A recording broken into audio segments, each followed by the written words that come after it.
Hello everybody, it's me Phuong Linh here, and today I'm going to talk about how a person let an AI parent their kids and then what he learned after that. 1.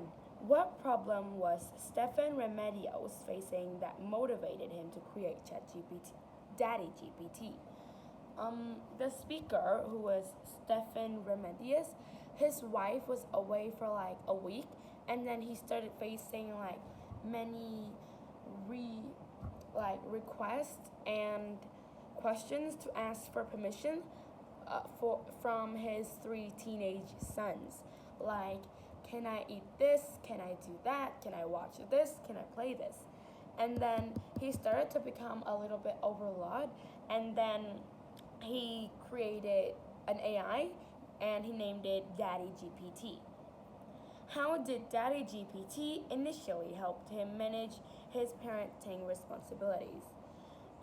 Stefan just started to tell his sons to ask Daddy GPT for the things that they wanted. Like, their request wouldn't be for him anymore, but it would be for AI, and the AI was made so that it would be identical to Stefan. And then Daddy GPT initially helped him because his sons started to ask Daddy GPT more, and then he started to have usual days without having to worry about his son's requests. And why did the children start relying on Daddy GPT instead of asking their real father? His son said that Daddy GPT was always there when they needed him. It's not like in a mental health way. It's not like in a mental way. It's like whenever they needed somebody to answer their requests and questions, Daddy GPT is always there. He's always ready. But for their real dad, then they'll have to wait for things, and then maybe they'll have to listen to some yelling, or maybe their real dad wouldn't always be ready to answer their questions. Why does the children's preference for Daddy GPT What does the children's preference for Daddy GPT reveal about the appeal of AI?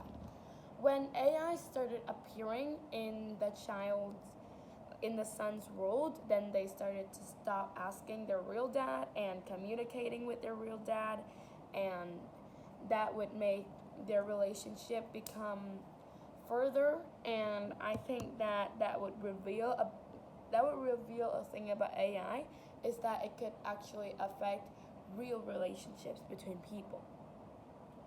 How did Stefan feel when he realized he was being outparented by his own algorithm?